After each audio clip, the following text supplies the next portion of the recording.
Hey everybody, welcome to another episode of The Bitter Pill.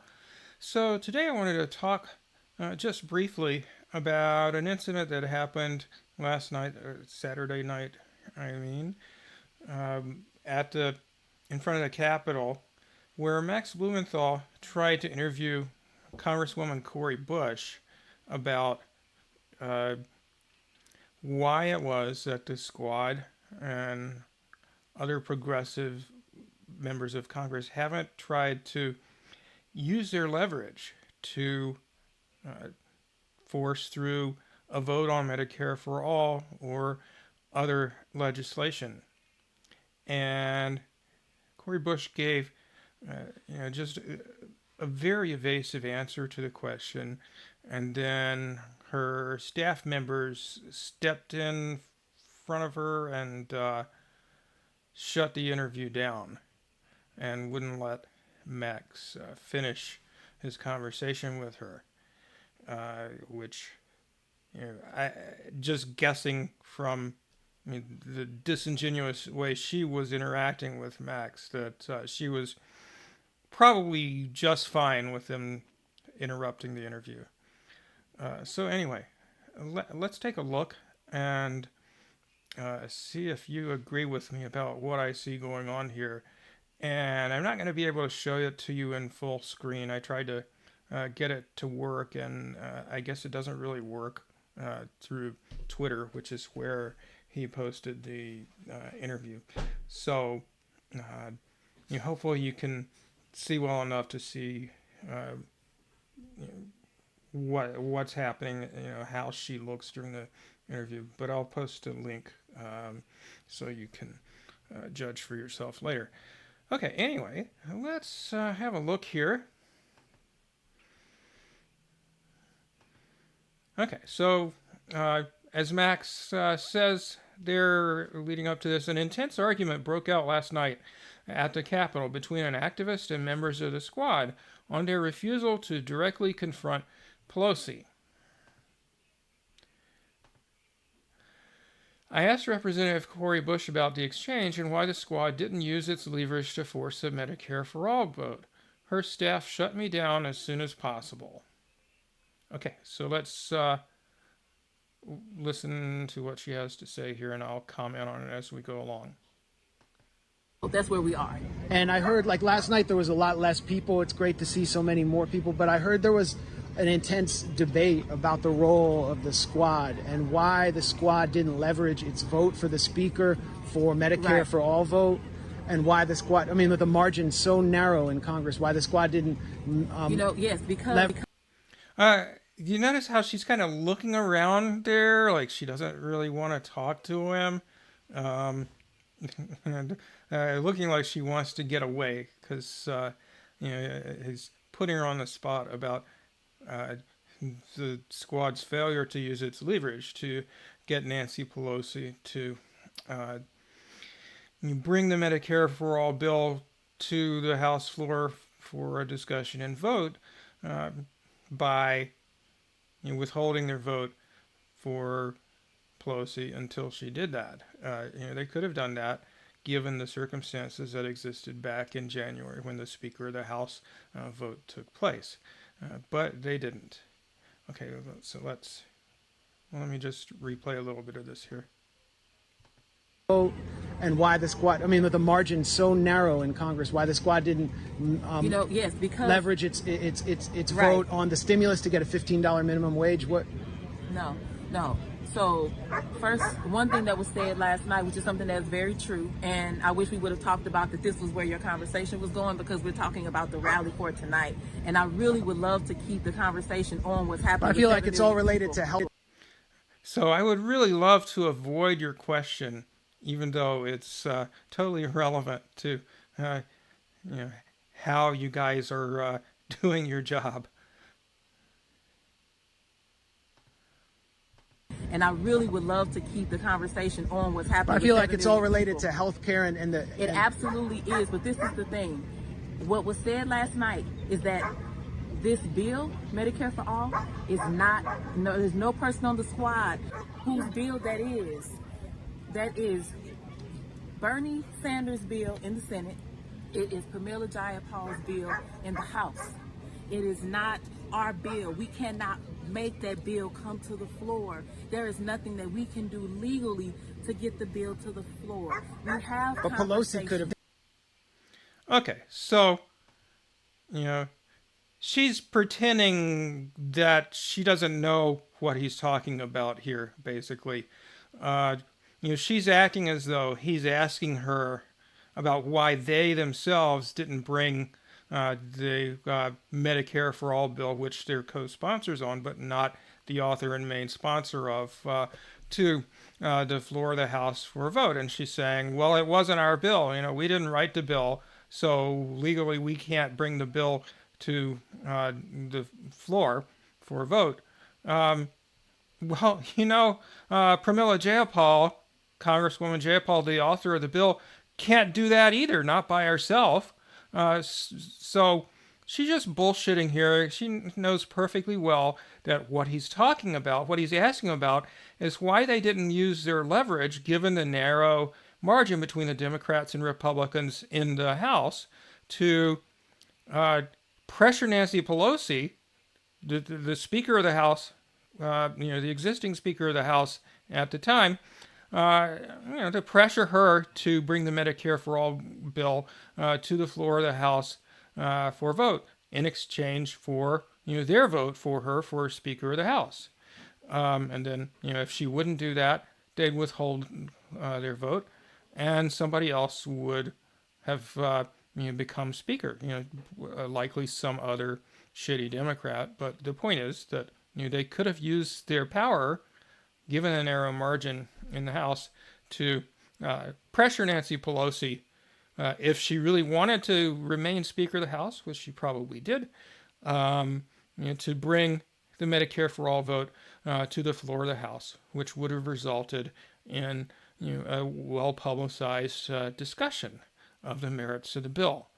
That's what the activists were aiming for, and at the time, they invited Cori Bush and about 15 other representatives in the House, progressive representatives who supported Medicare for All, or said they did, as well as Nina Turner. They invited them to participate in a town hall on force the vote in Medicare for All, and they didn't even get a response to their invitation, nor did they get any response to their request that the representatives they contacted engage in the force the vote strategy and make their vote for Nancy Pelosi for re-election for Speaker of the House contingent on Pelosi bringing the Medicare for All bill to the floor of the House for a vote.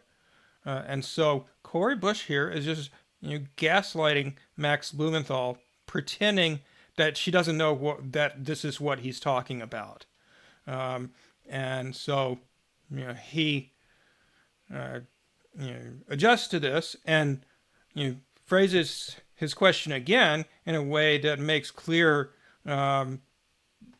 exactly what he's asking about, as if she didn't already know, and makes it so that she can't avoid the question, and she's done twice already. And watch what happens next. Legally to get the bill to the floor. We have. But Pelosi could have brought the bill to the floor. We're good here, thank you. Well, what? Well, I'm sorry, Max. We're fine at this. Why can't she answer the question? We're here to talk about the eviction. But I feel like it's all about health care. Thank you.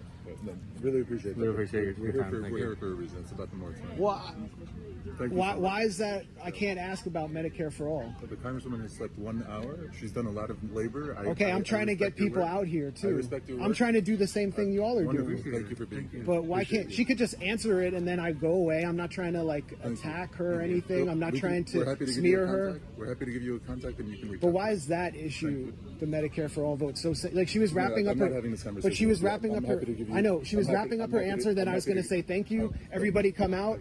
I appreciate But why that. didn't you let her just wrap up her I answer? really appreciate you. We're happy to give you a contact. You can feel free to reach out. Thanks so much. All right, thanks.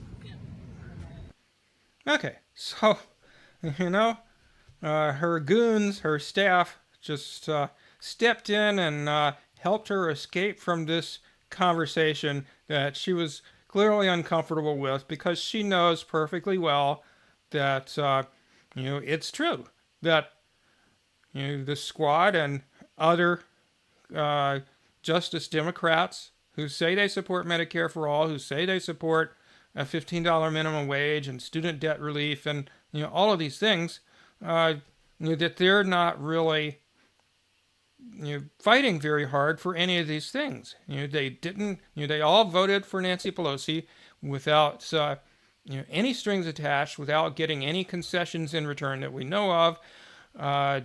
There are any number of things that Joe Biden could have done through executive order.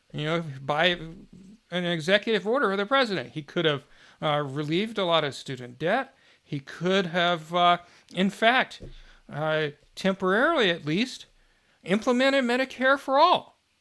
There's a provision, and I'm blanking on the exact name and number of the bill, but it's a provision of the Social Security Act that enables the president to declare some sort of health emergency and enact Medicare for All for whatever jurisdiction that emergency applied to. For instance, this provision has already been applied to a town in Montana that had some serious environmental problems. I think some pollution associated with mining and whatnot. I'll look up the details on this and give you a link to it. But let me get back on the main frame here. So this town in Montana that was horribly polluted has Medicare for all their residents, because whenever that was, the president at the time implemented this act because these residents all needed health care. So it was an emergency. So he declared an emergency for this town, and they all have Medicare for All now because they're still cleaning things up, and people are still suffering serious health problems.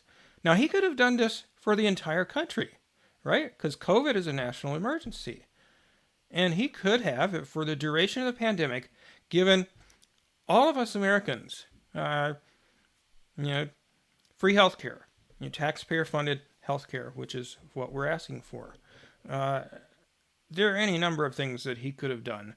There are any number of ways that Justice Democrats in the House, like the Squad, as well as Bernie Sanders in the Senate and so forth, they could have used all manner of tactics to, exert pressure by withholding their votes on legislation that other members of Congress wanted, so that they could get provisions that they wanted introduced, and so forth.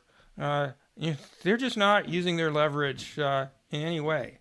They, in fact, all voted for legislation back early last year when the pandemic started that basically gave away the store to wealthy people.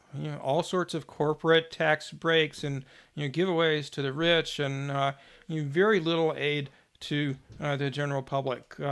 In fact, the entire year last year, I think there were what was it, $1,200 in COVID relief for all of us back in April, then $600 in December, I guess, and then another $1,400 in January, which, if you recall, they promised 2,000, and they broke that promise. So anyway, my point is, Max is making the point here that Cori Bush and other members of Congress who support these progressive policies, or say they do anyway, have squandered one after another opportunity to push for these policies. And as I talked about in my last video, Cori Bush made an appearance at the Medicare For All marches last weekend at the D.C. march, but she didn't respond to an invitation to speak, nor did any other members of Congress, except Pramila Jayapal did, I think, record a message for the Seattle march, which, it seems like the very least that the author of the Medicare For All bill in the House could do, right? But she wouldn't show up to a march either in Seattle or in D.C., whichever one she was in. And none of the members of Congress tweeted about or in any other way publicized the Medicare For All marches, despite supporting Medicare For All in a lot of cases, or saying they did anyway. So, when are they gonna fight for us? I don't think they are. And in fact, I don't think I mentioned what the occasion was for this interview. You probably know that the moratorium on evictions implemented by the Centers for Disease Control as a result of the pandemic was set to expire on the 31st, which is when this was taking place, and now it has expired here on August 1st. And they knew this was coming. They knew that this eviction moratorium was going to expire,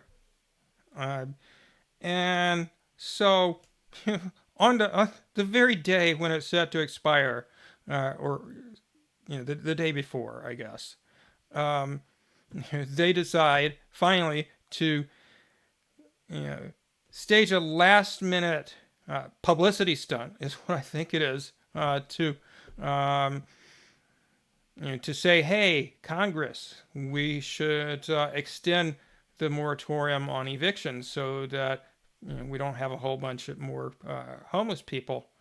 But I mean, if they really want this to happen, why didn't they start these protests that they're doing now about it sooner? There was a bill introduced on it, a couple of days before this protest that you see going on there in front of the Capitol. Just a couple of days before. So if they're really serious about this, why is everything last minute? And part of me kind of wonders, I can't prove this, so I'm just speculating here, but part of me kind of wonders if this wasn't a plan of Cori Bush's and Alexandria Ocasio-Cortez, the two Congress people who initiated these protests about the moratorium expiring. I wonder if they didn't plan all along to stage this at the last minute, to put on this big show about how upset they were about the moratorium on evictions expiring, so that it would look like they're doing something, but they don't really care that much if they're successful. I think if they did, they would have started trying to do something about this earlier, right? I don't know. That's speculation. But, I mean, this is an absolute disaster that we're facing. There's, I think, 6 million families or 6 million households that are behind on their rent. Some of them very behind. So, that's households, not individuals. So it could be, who knows what, double that number of people who could potentially be out on the street. Well, probably not all of them, but a significant chunk of them, perhaps, if something isn't done. And will anything be done? We'll see. But at this point, we've seen all sorts of calamitous things happening over the last year and a half as a result of the pandemic and all the economic problems that resulted from the shutdowns and the just terrible government policy where they would open up things too soon and allow cases of coronavirus to resurge, and so they shut down again, and they wouldn't make people wear masks, so just all around disastrous. And while other countries that had the money to do so were helping their citizens out, while they like couldn't go to work or what have you, or lost their jobs because of the pandemic, with a reasonable size monthly check that they could live off of. And they all had universal health care anyway, so their citizens didn't have to worry about getting socked with a huge bill if they came down with a serious case of COVID and had to go to the hospital. Not so in this country. And of course, this country did very little financially for average citizens. And how hard have any of these supposedly progressive legislators fought to push for more progressive policies? Not very hard, it doesn't seem like. And what we see here with this interaction between Cori Bush and Max Blumenthal is yet another attempt to sort of make excuses for inaction. And it's inexcusable. There's no excuse for it, Cori Bush. There's no excuse for it, AOC. And people are starting to see through you. And it's about time. All right, that's all for tonight. I will see you next time.